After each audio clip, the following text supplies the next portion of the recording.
Hey everybody, this is my review of the Steinhart Adventure 39. This is my very first Steinhart and I've been really impressed. So let's get to it. For the specs of this watch, the lug to lug measurement as listed was 47. I measured it around 47.2. The thickness is listed as 13. My measurements were 13.2. The case diameter was listed as 39. I got 38.6. and then the lug width is 20. And then the movement that it's using is Sellita SW200-1. My very first Sellita movement. There's probably 3 things that I would like to point out there. If you were novice like myself pertaining to this movement, at least this particular model only has 38 hours of power reserve. So if you wear your watch very infrequently and you don't have a watch winder, the chances are you're gonna have to set your time. There's a ghost state within this watch, which is not ideal. So if that kind of thing kind of bothers you, then you probably want to stay away from it. It has been super accurate, and the thing that I would like to point out, this is my very first Sellita movement, and I'm really surprised as to how quiet it is. So I have a spring drive, I have a couple of NH35s, I have a couple of Miyotas, a couple of Seikos that are not NH35s. And I would say this movement is by far the quietest. Well, spring drive is a combination of quartz and automatic. So I really haven't compared it to that, but it's definitely compared to the Miyota, is super quiet. It's quieter than the NH35s and the other Seiko movements that I have. So I've been really pleasantly surprised about that as well. As far as the accuracy is concerned, it's been really accurate as well. So the only thing that could be improved about this particular movement for me would be just, the power reserve is only 38 hours. And then for this watch, the fact that there's a ghost date on it is not ideal. Okay, now as far as pros of this watch, majority of it has to do with the aesthetics of the watch. So number one, the dial. The dial, if you take a look, it has a combination of where the logo and the Steinhart is applied, and then there's Oceans 39 printed, and then below it there's Adventure and Automatic that is also printed.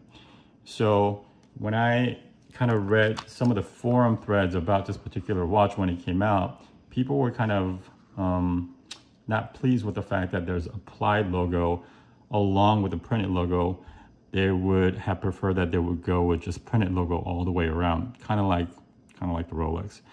But I prefer this one much better. Again, it's aesthetic, so it's very subjective, but I feel like the applied plus the printed, along with the layout of the dial, works out really well, at least for my taste. It just provides a level of a little bit of a shininess along with the white that works together really well on the Explorer dial. So for me, I really like the dial. And in combination with that, the lettering on the logo on top, Steinhart obviously, and then Oceans 39 below, well, tends to be, at least the Steinhart tends to be more busy. And I think it kind of fills up the aesthetics of the watch a lot better, or the aesthetics of the dial, because it's not a very busy dial. Having that little bit of busyness within the logo where your eyes immediately goes to, and it kind of fills up the dial, for me, I actually prefer it. The other pros of this watch is majority of it, Jordy from Just One More Watch did a review on this, and he listed out some of the cons. All those cons are my pros. So the case, this is not an Oyster case. This is seems to be a usual Steinhart case, at least from the videos that I watch. I actually like that better because it's not a straight up copy homage, and it has its own little, I guess, like characteristics, especially from a profile perspective. So I actually like that there's a difference there. The other thing that I really like is, if you look at the, I don't know if it's going to show off on the camera, but the sapphire crystal is slightly domed. has a little bit of BBL action going on right there. I like that because it provides a little bit of a vintage feel, and again, it provides a little bit of a difference versus the original. Sorry folks, my neighbors were kind of yapping, so I had to stop the video for a little bit. So along with the oyster case and along with the slightly domed sapphire crystals, the other thing that I really like that is a little bit different between the original is that the clasp is not an oyster clasp. So this seems to be a just general Steinhart clasp that they use on their watches. And I actually prefer it because if you have a smaller wrist, a lot of the oyster clasp, when at least on my wrist, it takes up so much of the real estate on the back of the watch that I actually don't like it. I like to have a little bit more bracelet action when you look at the back of the watch, and this particular clasp provides that. And again, it provides a difference. So everything that they have done that provides a minor amount of difference versus the original is actually, I'm a big fan of it. So that's my positive as far as aesthetics are concerned. And then as far as the bracelet, which is also another positive, has female end links like that, especially for people with smaller wrist.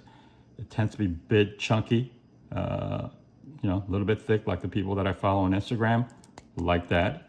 And then the other part of that thickness of the watch that I really like is that because the thickness of the bracelet provides a weight distribution that is kind of even throughout the watch. So if I wear this around my wrist, what I notice is that the weight seems to be more evenly distributed than something with like for example, the Grand Seiko that I have with the titanium bracelet. The majority of the weight is centered around the head. So when I start walking around and there's a little bit of a movement along my arms, I don't feel like it's very secure. It tends to move around a little bit because all the weight is kind of concentrated in one area versus this particular watch with this thick bracelet. The weight is more evenly distributed throughout the watch, which I really, really like. Now, for the cons of this watch, I have very little cons of this watch. I really, really, really love this watch. So for the cons of this watch, there's a big one, which is the lugs. The lugs are straight. And on top of that, I feel like this case back, it's not an exhibition case back, but it's kind of protruding out a little bit. So what tends to happen is if I wear this watch, initially when I put it on, because of the quality of the bracelet and then the polishing and everything else, is very, very smooth. So when it goes on the wrist, it goes in like silk. And then I would say a good 30 minutes or so, I tend to feel like this thing is floating on my wrist a little bit. Not as bad as the Max Bill chronoscope that I had, but I still feel like it is floating on the wrist a little bit. Like I have like a miniature bowl of pho or something like that, just sitting on my wrist, and then it fades away. But it's a feeling that I would say if you actually have an exhibition case back and you wear that, whatever that feeling that you get, you're gonna get the same feeling here. It tends to create that Bermuda Triangle of space because of the straight lugs along with a protruding case back. It creates that space along here, a little Bermuda Triangle of emptiness that I cannot stand. So if I ever get rid of this watch, it's probably because of that. Because I like to have my watches kind of fit along my wrist, and that's like a big deal to me. I would say another minor thing as far as the cons of this watch, I don't know if this is pertaining to this particular model or whether majority of the Steinhart has this problem. When I'm opening the clasp, the second layer of protection, I have to like really force it. Like you need to have some nails to open this thing up. It's not easily just popping out. So here is the wrist shot on my 6.5 inch wrist. As you can see, I'll do a little bit of a wrist roll here. As you can see on the inside of my wrist, it takes up less profile with this particular clasp, which I like. And majority of it, for me, you see a lot more of the bracelet versus if I actually wear an oyster clasp. And my wrist is probably a little bit more flat than round for a 6.5 inch wrist. and then the female end length really helps out here. But overall, I feel like it fits pretty well on my wrist. I still want to see what a 36 millimeter Explorer homage or the actual Explorer will look on my wrist. But so far, I've been really happy with this watch. So overall, I really recommend this watch. So if you could get it, go get it. I believe it's in stock at the Steinhart website, but it's pretty much out of stock everywhere else. So that's it.